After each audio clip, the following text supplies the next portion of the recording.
What's up, guys? Welcome to A Resource Life. I just want to say that I'm giving away my mastermind calls for free in April. So we meet Sunday through Friday, every day but Saturday at 6 a.m. Pacific Standard Time in this format. So you guys can watch this video and go through an example of what our calls look like. There's probably 30 really awesome tips in this video. It's amazing. It's a really, really strong call. So this is an example. I'd like you guys to have audio and visual set up. That way other people can see you and hear you. And that's going to make it for a really positive experience. All levels are welcome. And if you guys want to continue after April, it's going to be $35 a month, and I'm going to have this group be a little bit smaller. And again, mentorship, if you sign up for 3 months, you get the rest of the year for free. Or if you want to do a one-on-one with me, I'll give you the whole year of mentorship for free. But again, just try it this month and see if you guys like it. Watch this video. It has some of the best tips ever in it, and it'll give you an idea of what a group can do together. And again, email me at chris@dailyrefinement.com, and I'll send you the Zoom number. Download Zoom. Make sure you have a microphone and headphones, ideally. That way you're blocking out some of the outside noise. And I'll see you guys in there. Morning, Andrew. Morning, how are you? Doing all right. What would you like to get accomplished today? Today I'm actually working on doing sourcing. I'm actually going to be spending a good majority of my day on LinkedIn, looking for suppliers and stuff like that. I've learned that LinkedIn is very good at, finding sources in the industry and connecting people with what you want to do. So that's what I'm going to work on today mostly. Can you talk about what your strategy is for reaching out to people on LinkedIn? You just got to message people. I think just messaging people. Which people? Well, what are you looking for? That's the thing. Are you familiar with LinkedIn? Yeah.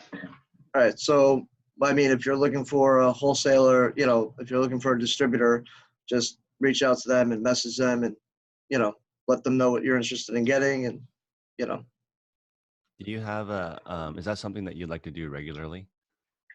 yeah. Okay. Because Brooks is also, I believe, uses LinkedIn to source. Brooks, do you use LinkedIn to source, or do you mainly do just referrals from people you know? Or Brooks also like cold calls his customers on eBay. So he sells electronics. When somebody buys something, if it's a corporate email, he'll just look the person up and call them and say, like, are you looking for more things? He's doing both business to business, is what you're doing, Andrew. I'm assuming you're contacting businesses or just people, or both? Businesses. Businesses. So that's awesome. And then Brooks might be driving, but you can do both. You can, if you're buying from businesses, sometimes you can sell to businesses, and then you have a business client, which is they're usually going to spend more money. They're also going to ask for less discounts. That's a really good idea. I would say, do you have a goal with LinkedIn sourcing, like how many people you want to reach out to? Just basically as many as I can today. There wasn't really a set goal, but I wanted to spend a few hours doing that. So sounds good. Brooks, do you have input on this? Yeah, we have 3 sales reps that do a lot of LinkedIn messaging and connecting, but we have probably a sub 5% response rate when they respond back to the messages. Okay. So really it's an approach with warm referrals, LinkedIn connecting, and looking at data. I have someone every day going into my website and thanking the person that purchased the previous day and trying to upsell them. And then we have a link in the email that we send them saying, what other items are you interested in? Hard drives, memory, CPU. And then that way we have a database of buyers. How many items do you say a customer buys on average for you, Brooks? I mean, I've turned a $12 eBay transaction to a customer that's probably $500,000 over time. I've done that many times, but they're businesses. That's smart. You have a template for customers and businesses that you kind of just tailor. Also, from my years of cold calling and emailing, if you send a blanket email, it will not work. you really need to customize every single introduction to people, because they'll just delete spam, especially businesses. They may have even somebody responding to their LinkedIn. So be more specific, research them a little bit. Don't just reach out completely out of the blue. It is nice though, using eBay as cold leads. And also you'll see a lot of Amazon sellers do this. They just break even on the first sale to get the person's email. Then they can continue to email them forever. Your list is worth money. You can actually sell your customer list. You can get people's emails through them buying on eBay. Yeah. And their phone number I didn't know that. Where do you see that? in the order details. Wow, Yeah. that's huge. Yep. So Alex, what do you want to get done today? I'm gonna do 4 hours of listing. I didn't do any listing yesterday. I did a lot of sourcing. I actually had a big jump in experience yesterday. I just bought 350 new hats for a little bit less than $1 each, and there's probably 10 styles, and so 35 of each style on average, which is good for me. It's like a small dabble in some replenishables. So I'm excited to make a perfect listing with perfect white background for each hat, and play around with that. And I'm pretty confident I'll at least break even, and I'm more in it for the experience. So, and I made a couple good connections. I've made a connection with a guy who regularly buys storage units. I bought some Chanel heels from him, and a bunch of new shirts. So that's going to be good for me. Just now, I just really need to buckle down on listing and do that 4 hours. Set the timer for 4 hours, and don't So, stop till the 4 hours is done. so I'm going to try something based on your suggestion for that, Alex. I decided that I work best in without my cell phone. So the Forest app is awesome.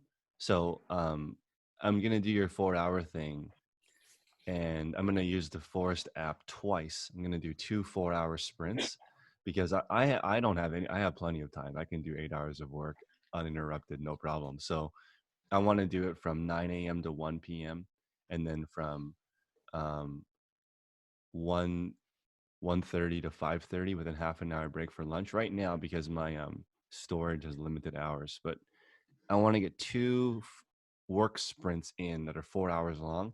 And the Forest app's great because I think it's free. It's free. At least I have the free version. If you check your phone, your plant dies. So you plant a tree and then you can't use your phone Hmm. for a period of time. And I have a separate listing phone. So I'm Yeah, gonna I need do to that. get a separate listing phone. Hold on a So second. isn't iPhone 6 camera, like, how much better is like the iPhone 7 camera or the iPhone 8 camera? I think the 6S Plus is the like 12 megapixel, and then from then till now I think it's still a 12 megapixel. It's just higher quality, but for me, 6S Plus is the best bang for buck, because it's like $100, $150, and even cheaper I if you would get like. recommend, if you're gonna buy a phone for listing, I have a OnePlus 7. It's 48 megapixels, and I think brand new the Whoa, phone costs maybe 600. So the phone is like unbelievable for photographing. what is it? OnePlus 7. OnePlus 7, What? I've never heard of that. 48 It was a megapixel. small company. They used to never like deal with phone companies before. You used to have to buy it direct from the factory, but now T-Mobile has them. So It's an iPhone? no, the company is OnePlus. called OnePlus. Oh, Yep, OnePlus 7. Yeah, that's And is it great. Android? it's Android. Yeah. That's cool. So separate listing phone. OnePlus 7 sounds really cool. I'm gonna check that out. And then let's see, 4 hour. Or for those of you, I think this tip is really good from Alex, which is he actually uses a stopwatch. So when he wants to do 4 hours of listing, but if he takes a break, he actually pauses the timer. which I think is really smart. Because how often are you like, are you actually working during that period of time? Yeah, so I thought about it. It's like I want that 4 hours to go down to zero. And if I stop working, then I have to stop the timer. And it's like, well, then I don't want to stop working. And that helps me keep working. And then when the timer's going, it's like I want to get 10 listings an hour. So I'm going to list really fast while the timer's going. So for me, it's just a miracle, honestly. Sounds good. Let's go with Daniel. Daniel, good morning. Where are you? Hi guys. What do you sell? I'm based in New York. Thanks, Chris, for inviting me to the group. You got it. I sell pretty much a wide range of things. I haven't narrowed it down to 3 niches, but my description in my eBay page says I sell like rare collectibles, video and audio, and like higher end and designer clothing and streetwear. That's great. Yeah. If you're in New York, you should definitely try to sell higher end items because of space and. Yeah, no, and I'm in the North Shore of Long Island right now, so there's a lot of wealthy, high-end estate sales. So the clothing is great, and I'm pretty choosy about what I buy because, you know, I used to buy indiscriminately and did a lot of learning through that. Today, I did want to share like an interesting story. So I mainly source through estate sales. So I go to estatesales.net. And I sort of widened my range of, I drove to New Jersey last week, and everything has been changing a lot. So the first move and the first big change was that they stopped posting the address and they made it appointment only. So they posted all the pictures. You had to call in, sort of negotiate a price, and then they gave you an appointment time, and then that's how they would, you know, limit the amount of people. And it's shutting down a little bit more now. So they're still doing that, but one estate sale company around me actually does it on Instagram Live. So they go around and they also use a Zoom sort of service and on Facebook. And so they do that, and then they post some of the stuff on Auction Ninja, and like you never get a good deal on that. People just bid it up, and you never get a good price. But people on the live, it's very limited, and then you can rewatch it. So I rewatched the one from yesterday, and I went and just bid on a ton of boxes of electronics for pennies on the dollar, and I got like 9 boxes of Staples office boxes that are blind, pretty much. She said one word, and I just picked 9 of them. And then I got the guy's whole collection of shoes, which was all in plastic stuff, and he had pictures. He had a binder with pictures, so obviously he took very good care of it. So that's what I'm doing today. I'm going to pick it up. I paid about $300. I'm gonna just sort through it, put stuff into the donation pile, and then maybe start listing it. I also started a YouTube channel, so I'm going to be filming that as well. Busy so that's man. a lot of work. I also recommend Auction Zip if you don't use that already. Yeah, I have that as well. Yeah. Okay, cool.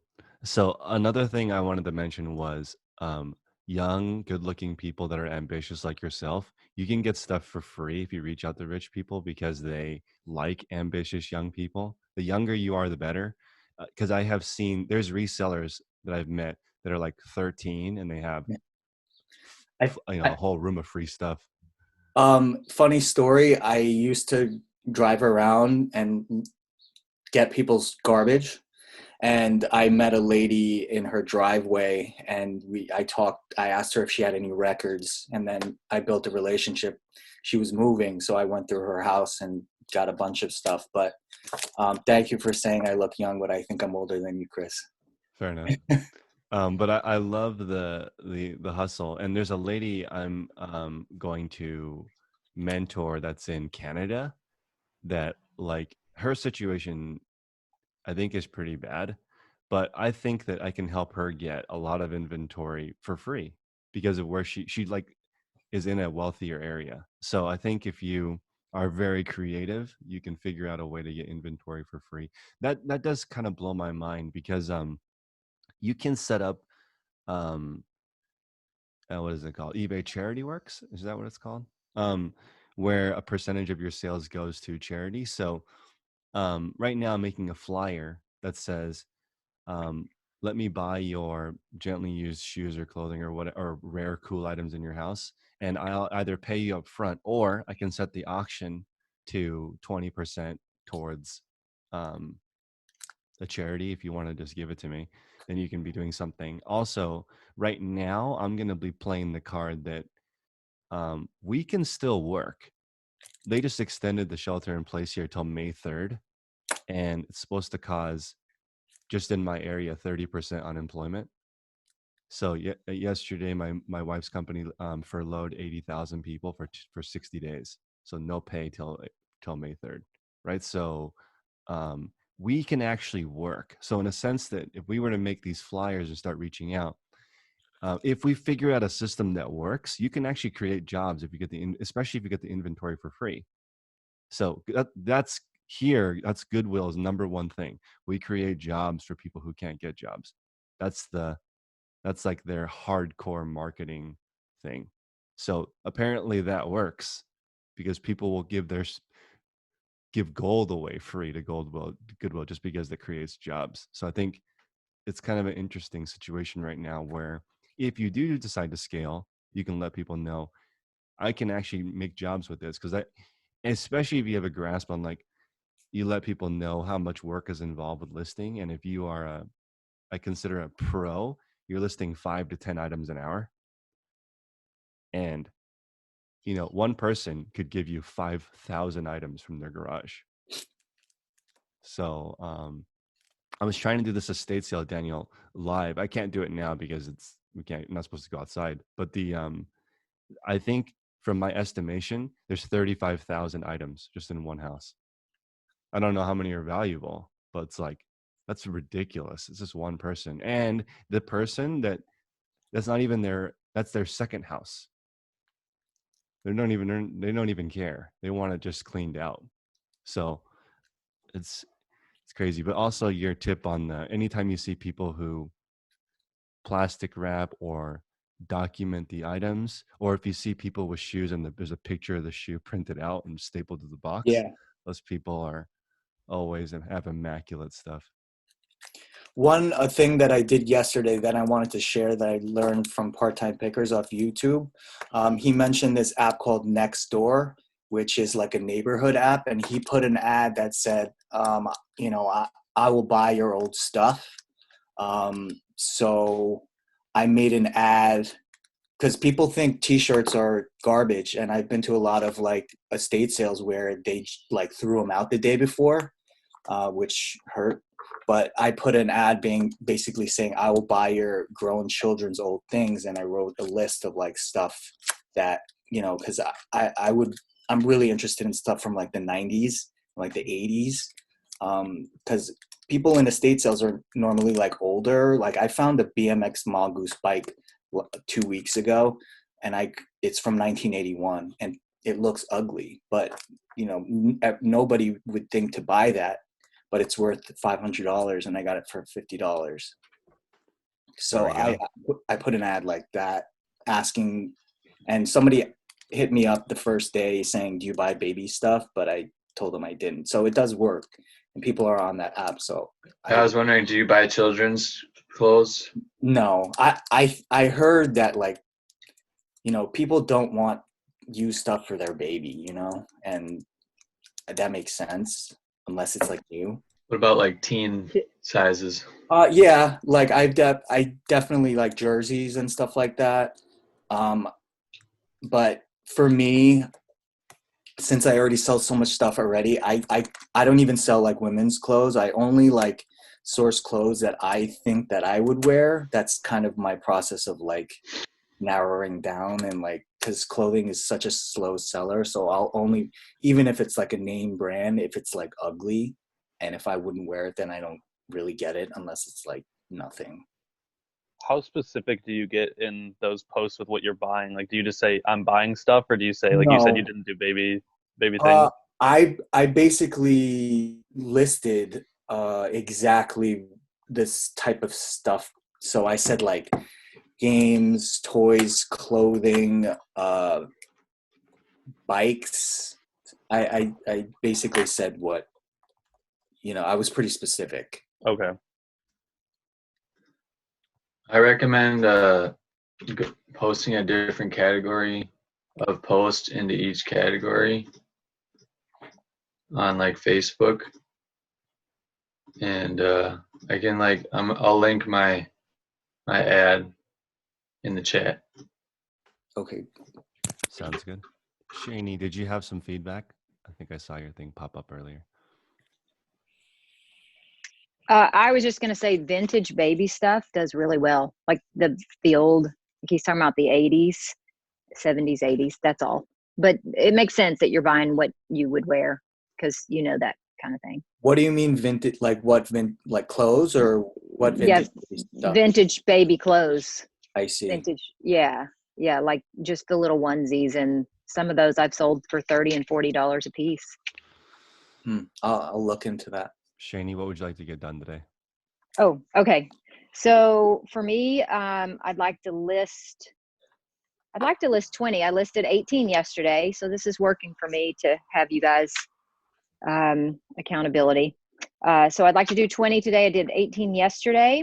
And I have a question or a thought. So I was going through, and yesterday after I listed those 18, they all were with free shipping. And I'm like, what's happening here? It's clicking, the darn thing is checked off, and it hasn't done that in the past. So there's a few things that are like that. It would be so much faster if all my normal things, like I don't offer free shipping, and yes, I want to take best offer. So do you guys have a tip on how to keep those things checked? Almost like a template.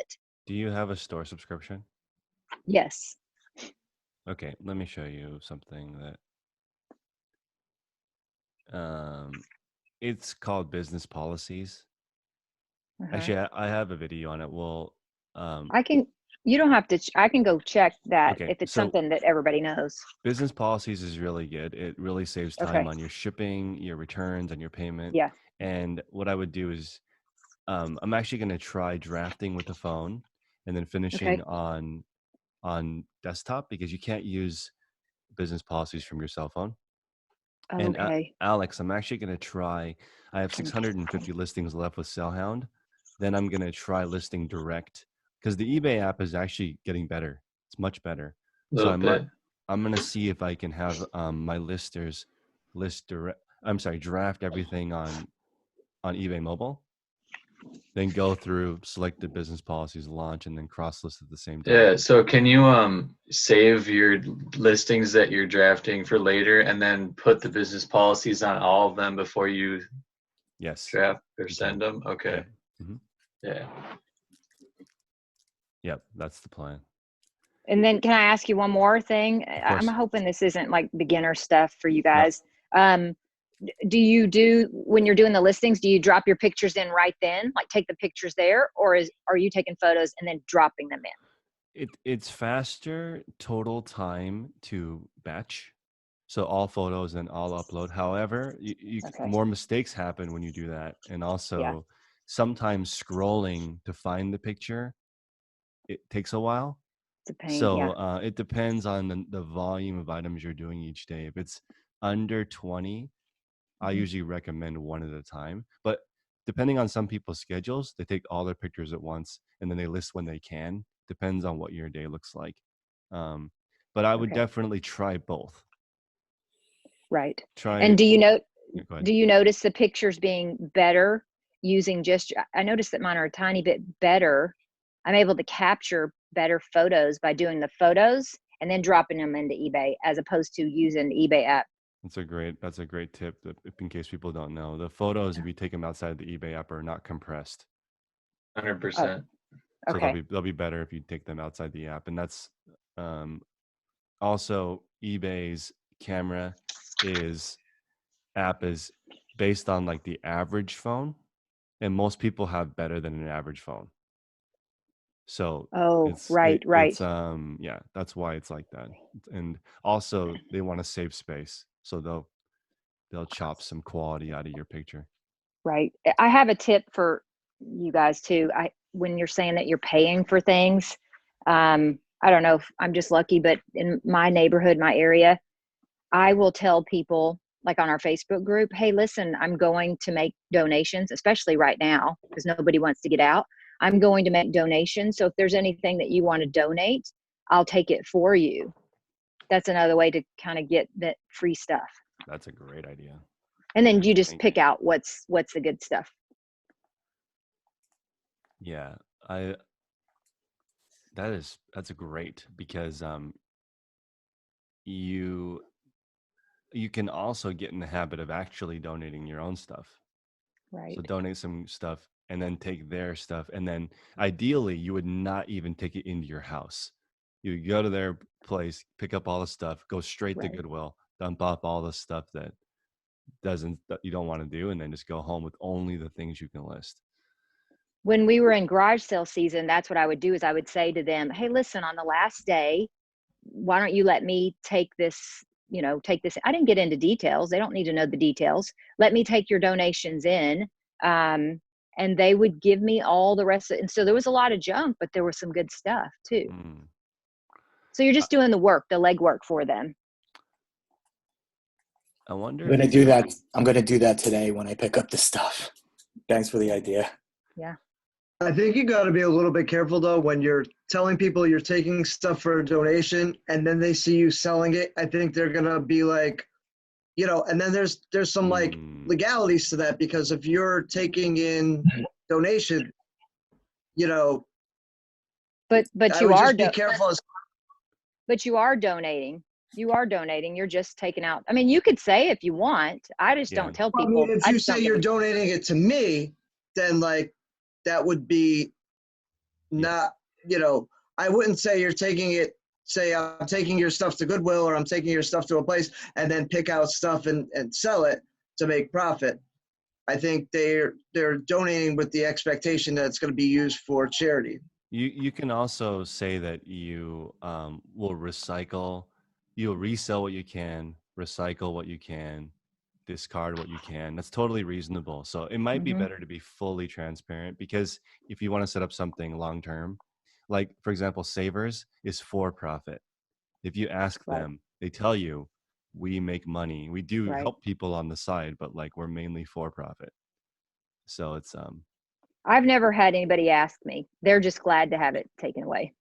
fair enough. One of the things I actually did is I partnered with a local ministry, and I do the same thing on the last day of the garage. When I go to garage sales, I just leave the pamphlet for it's a ministry that sets up water purification systems in third world countries, and I'll just leave a pamphlet and say, hey, at the end of your sale, contact us. We'll come pick up all your stuff. And then we just kind of put it in this giant barn. And then once or twice a year have a giant garage sale. And I'm the first customer to the garage sale. So I get to buy all the stuff I want out of it anyways for really cheap. And then the other stuff that we sell, I basically do a split with the ministry. So it kind of keeps it legit and it helps accomplish the same thing. I love it. Aaron, what would you like to accomplish today? And thank you for joining. Where do you live? Yeah, thanks for having me. I'm really excited to be on this, and I've already learned a ton of stuff from you guys, so thank you. I actually live just outside of Indianapolis, and so I'm a part-time reseller, but I've been doing this for about 8 years, and right now what I want to accomplish is I need help sourcing right now. I typically buy as much as I can throughout garage sale season. I have a buyer that also buys for me in other markets, and then I kind of like not live off that, but I list all my eBay stuff over the course of the winter, and I'm getting down very low. And so I'm like listing things right now that have $5, $10 profit margins, and it's not very fun, but I'm doing it. So my goal today is to purchase at least a couple different lots off of liquidation.com because we have a location about 45 minutes from me. And I also recently started a consignment page for my local community. And so I want to continue to post on that and reach out to some people that have already hit me up on that and see if I can get some inventory that way. And finally, I want to list at least $200 worth of profit today. I love it. And I love that goal of listing profit versus just amount of stuff because it keeps you focused. And then you can get bummed about $5 to $10 profit stuff and try to not buy it next time or figure out another liquidation method. And you also work. Are you affected by this situation? Yeah, so I actually work for a company that's directly involved with COVID testing. So one aspect of our business is doing really well, but I also, most of my customers are researchers at universities, and all 4 of my universities I cover right now are shut down except for essential. So I still have a job. We're good to go for now, but like everyone else, a little bit, nervous about if this goes on past the middle of May. Yeah, I think I'm hoping that these new estimates are all wrong for when we can turn stuff back on. Hopefully it's earlier, but I don't think so. I think it might be kind of scary for a while. So this call has been awesome, by the way, guys. Thank you for the ideas. A ton of ideas today. Let's go with Susan. Susan, I don't know you. All right, or maybe I do. You look familiar. Can you chat? What is going on today? Oh, there we go. I can unmute it. Good morning. Hi. I'm new to this. I'm in New Jersey. I just actually got off of work not too long. I work in the hospital, so I'm going to work. So I started reselling. In the beginning stages. So right now my goal is just to list like 15 items a week. Okay. It's hard just with my schedule because I work the overnight shift and then I come home and I sleep. So just trying to, take care of myself health-wise, but then also trying to make a little side profit. That's great. Yeah, this is something you can definitely do as a side gig. And I wonder, is it better to list stuff before you go to work or after? I think you're kind of hard to hear from me. I don't know why. I try to list stuff after work, or if I have days off, I'll try to get, a bulk listing. I'll try to get majority. So some days I might list, 3 things, and that's a success for me. A lot of days I list none. Fair enough. Yeah, the momentum I think is key for you when you're just getting started. It's just more about building that muscle of listing stuff, and then you'll get used to it. And I like the idea of one more item per week. So say you just stay consistent with 1, then add 2, and then work yourself into a flow. But that's great. So you're just starting. Do you still have stuff around the house you can list? Yeah, I have a bunch of stuff still around the house that needs to go up. So I'm good, on that. And my mom is moving and she lives close by. So if I need to swing by her place, I can always grab more stuff. I don't think I'll run out because I have so much piled up. But yeah, I think I'll be okay. Sounds good. Let's go, Julie. Julie, it's been a while. How's it going? Hopefully you can chat. I can't hear you. Let's see. Maybe it's the audio is next to the mute button in the carrot. Maybe you can select a different mic.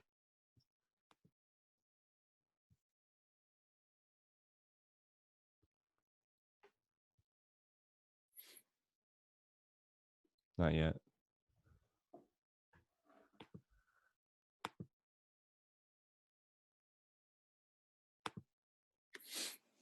Can you hear me now? Yep, sounds great. Good morning. Okay, good.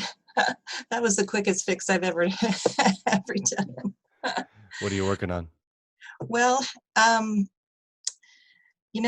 sort of this week, I'm pulling back a little bit.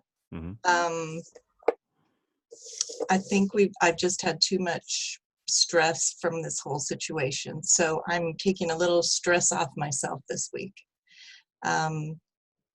As far as the reselling goes. Okay. Is this the first time I've seen you on video? Yeah. Okay. I'm like, awesome. Thank you for being brave. Yeah. Well, it's pretty funny. I did this with some friends last night, and it worked out so well. So I just thought I'll put myself out there. So. Yep. Cool.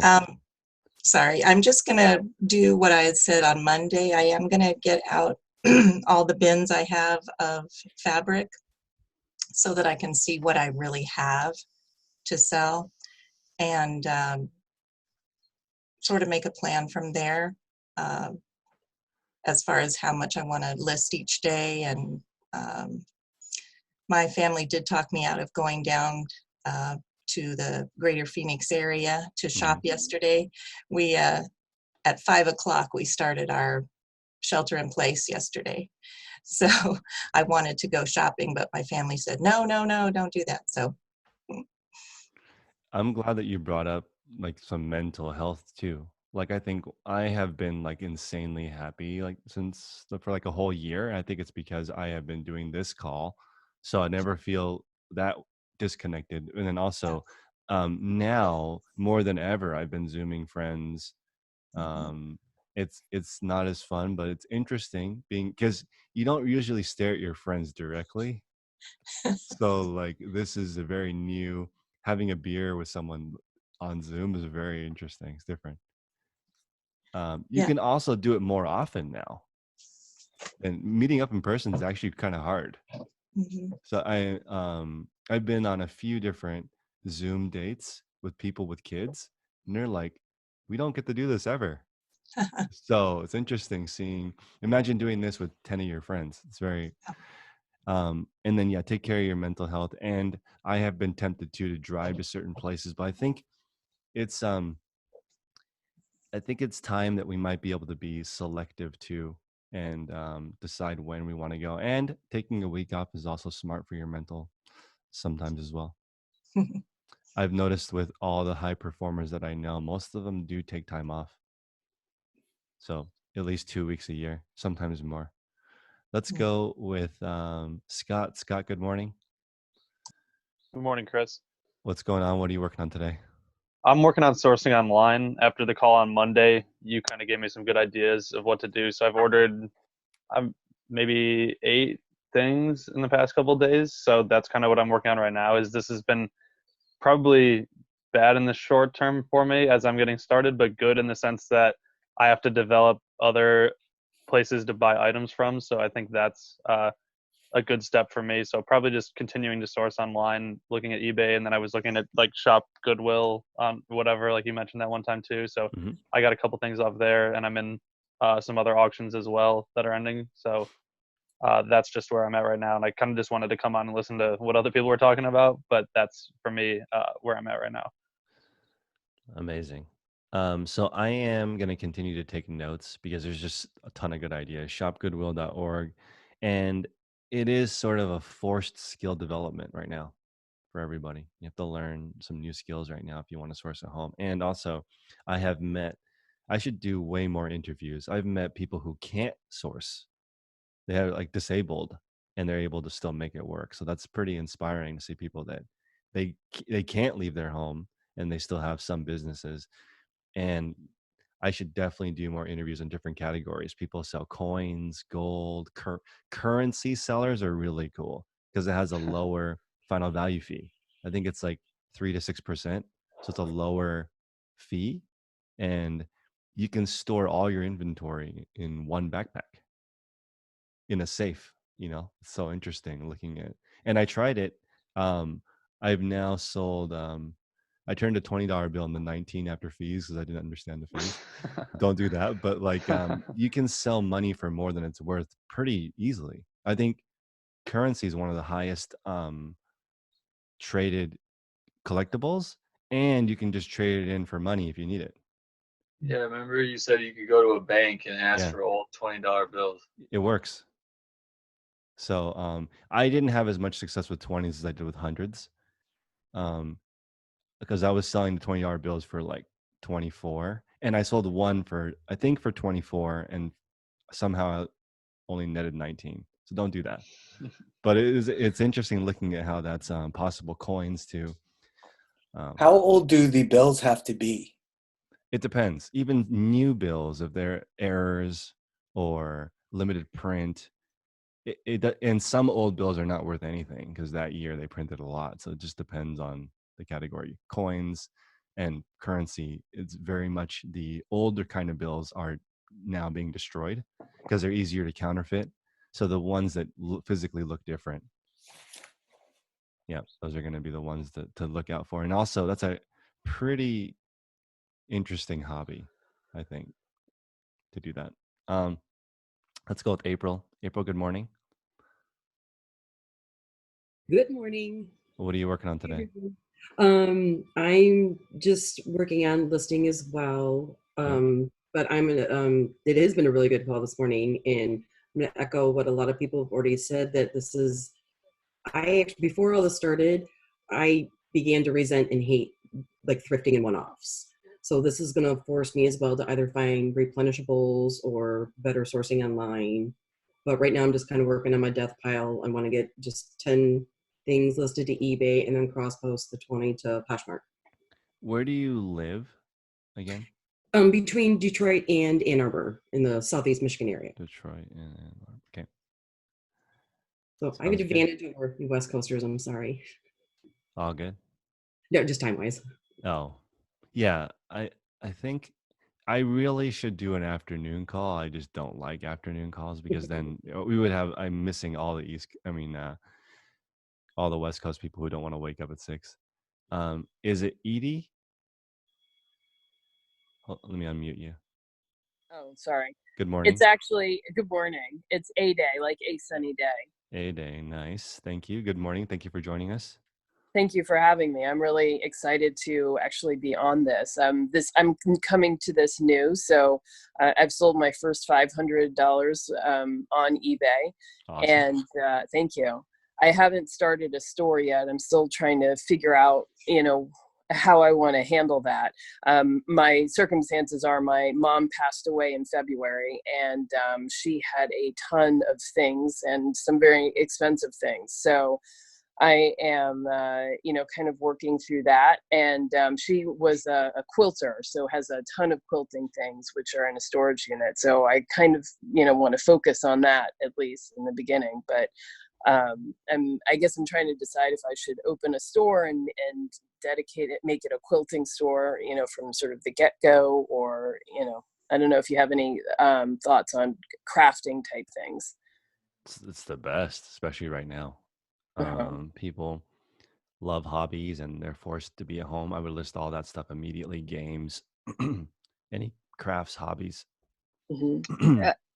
Can I add cross stitching and embroidery kits? If she's got any of those kits, they're so easy to list because they have the number right on them. The what do you call it? Manufacturer number, like 5272, and those are selling because people are bored. Thread? You mean it's like a kit? It'd be like the kits. No, the kits, like the needlepoint kits. So either cross stitching or embroidery. If she's got any of those, I've been selling those. Just thought I'd throw that in. Okay, great. I know she had a ton of fabric. That was her favorite thing to hoard it. So that's kind of what I'm looking at, plus a couple of sewing machines, tables, ton of rulers, that sort of thing. So I'm not sure even how to take pictures of that because some of it's pretty big. Any recommendations? First off, where do you live? I'm in New York City. New York City. Okay. Yeah. But I gotta hurry up because it's all in a storage unit, which I'm also paying for. So, do you guys have limited storage access? No, they're actually totally open. So, yeah. That's great. I think maybe Julie might have some ideas. How do you photograph large craft stuff? Are you, Ada, are you talking about how do you photograph the machines? Well, that too. I was actually not sure how to deal with the machines because I know some of them are thousands of dollars, and I don't think I can, as a new person, and I actually don't even have a store, I don't think I can list it very high on eBay. Plus, they're quite heavy. So I don't know. I'm like unsure about kind of how to proceed with this. Well, in my experience, the machines might be hard unless they are, like say in the last year, new to do on eBay. But you'd have to do your research on eBay to see what has sold and for how much. because it might be better the larger things to sell locally, but then again, right now, I don't know how that would work for you. Well, her quilting community does want to buy a lot of it. Yeah. So the plan was, before all this happened, was to open up the storage unit and have everybody come one day. So now I'm thinking, if I list it all in a store on eBay, I can then tell everybody, go here and buy it, and we'll just deal with shipping or potentially drop off if, for the really big stuff. I don't know. Well, I can tell you, A-Day, because I sell fabric, and the quilting fabric, cotton fabric will sell very well and easily on eBay. So I wouldn't hesitate to sell that. For the more expensive items, you might, if you're able to do it, you might wait to see if all her quilting friends, would then be interested, or even just take pictures and let them all know these are the things I'd like to sell. Even just try selling those things to her community. Okay. You list them on Facebook too. It's like twice as easy to list something on Facebook, in my opinion. So that way you wouldn't have fees. My thoughts exactly. Yeah. So Facebook as well. Yeah. Okay, thanks. Was that Julie who was Sell Fabric? Julie, yeah. Can I direct message you a bunch of more questions? I don't want to take up the whole Oh, call. sure. Yeah. Okay. What do I need to do to give you my contact stuff? I don't know. Chris, can you tell me how I would do that? Yeah, if you want to, if you can put in the chat your emails, you guys can. Okay. And I have no issue with cross pollination. You guys are welcome to do business with each other. I encourage that. I joined a mastermind group one time where the guy wanted half of all business that happened in the mastermind. I'm like, how do you even keep track of that, bro? Wow. And then it was crazy. But yeah, anyway, that's perfectly fine. I love people talking. Okay, well, I'm posting my email right now. Thank you. Perfect. Thank you. All right, guys, I'm going to call this call. Does anybody have any questions on format or how this works? Because I'm going to be doing this the whole month. You guys are welcome to come on Sunday as well. On Sunday, I was sort of reserving it for people who are more advanced, but as long as you have the goal of earning $1,000 a week or more net, then you're welcome to join that Sunday call. And then, yeah, I'm going to continue to take notes at the end of the month. I think I'm going to take notes for a whole month and then slowly figure out the exact procedure. But today's been good. It's been on topic, on point. Quick question. Yep. What size poly bags do you use to store your shoes in? I use 12 by 15 clear poly bags.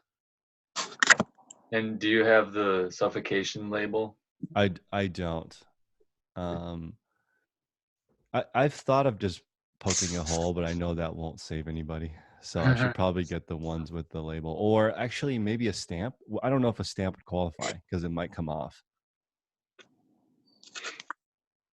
Well, that's an extra, 5-10 seconds to put on a stamp. Might as well just get one with stuff already on it. Yeah, that's true. Especially for Amazon. But I looked up, it's like federally, there's no regulation on it, but like a few states have like a regulation that needs to be on there. I'm going to put that in here for notes. Let's see. Suffocation warning. Yeah, because I have a box with shoes all in it, and like trying to dig through it and figure out to grab the shoes that I'm selling. The pairs get separated and it gets a little messy. So I think having a poly bags for them would be good. April, thoughts? I've used bread bags to store the shoes, and those themselves don't have the suffocation warnings on them. What's the difference between using a bread bag that doesn't, other than the state laws? Because I've wondered about that. It's just more professional to have the suffocation label, because you don't have to, and certainly, yeah, I guess it's a state law, not federal, but I have received Amazon packages with it and without, even in categories I think that you're supposed to have it. Okay. Let's see. Okay. Well, hopefully everyone have a great day. Be safe out there, and I'll see you guys tomorrow. Take care, everybody. Nice to meet y'all. Nice meeting everyone. Nice to meet you.